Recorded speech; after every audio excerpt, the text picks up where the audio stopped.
खबर भोपाल से है। आईएएस नियाज खान अपने ट्वीट को लेकर फिर सुर्खियों में। सीनियर आईएएस नियाज खान ने मुसलमानों की बढ़ती जनसंख्या पर जताई चिंता। वहीं दुनिया में जिस तरह मुस्लिम आबादी बढ़ी है, उसने बड़ी समस्या पैदा कर दी है। अफ्रीका में तो 10-10 बच्चे हो रहे हैं। हमारे देश में भी निचले तबके में यही हाल है।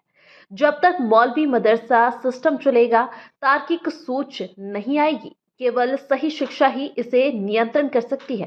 नियाज खान के ट्वीट पर पलटवार करते हुए कांग्रेस प्रवक्ता अब्बास हफीज ने कहा कि नियाज खान सुर्खियों में रहना जानते हैं। वह विवादित टिप्पणियां करते रहते हैं।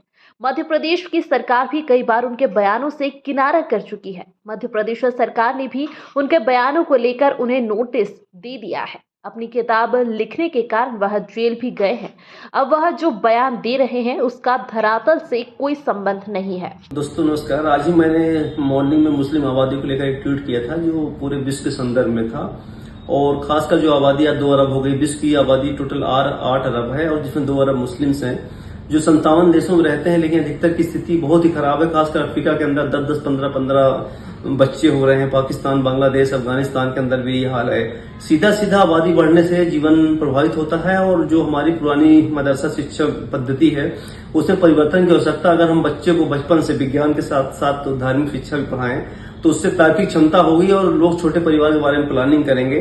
तो मेरा उद्देश्य यही था कि पूरे दुनिया के मुसलमानों को अब सोचना पड़ेगा कि जिस प्रकार से धरती की आबादी बढ़ रही है, धरती विनाश की ओर पहुंच रही है, भयंकर पर्यावरण संकट आ रहा है। अगर हमारी आबादी सीमित रहेगी तो हम परिवार को बेहतर ढंग से चला पाएंगे, अच्छी जीवन जी पाएंगे और बच्चों को अच्छा एजुकेशन दिला पाएंगे। तो मेरा उद्देश्य यही है कि मुस्लिमों के मॉडर्नाइजेशन के लिए और एजुकेशन के लिए बहुत जरूरी था, और इसी से लेकर मैंने ट्वीट किया हुआ है कि छोटा मुस्लिम भाई सारा छोटा परिवार रखें और बच्चों को बेहतरीन एजुकेशन दें और धार्मिक शिक्षा के साथ साथ उनको वैज्ञानिक शिक्षा भी बचपन से दें ताकि बेहतर संसार बनाया जा सके।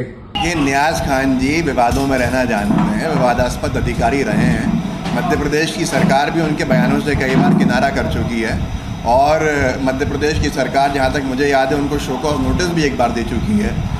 किताब लिखने के लिए, नॉवल लिखने के लिए जेल में चले गए थे, बहुत दिन रहने के लिए अंडरवर्ल्ड पे किताब लिखी थी, और अब जो बयान दे रहे हैं उसका धरातल से कोई संबंध है ही नहीं, वास्तविकता से कोई संबंध है नहीं। किसके 10-10 बच्चे हो रहे हैं भोपाल में? मुझे एक केस बताइए आप आज के ज़माने में कि साहब ये 10वां बच्चा इनके यहाँ हुआ है। मैंने तो नहीं देखा। और मनसुख मांडविया जी केंद्रीय सरकार के मंत्री, राकेश सिन्हा जी बीजेपी के सांसद, वो लाए थे प्राइवेट मेंबर बिल, तो मंत्री जी ने कहा था सदन में खड़े होकर राज्यसभा के अंदर, नहीं इसकी ज़रूरत नहीं है।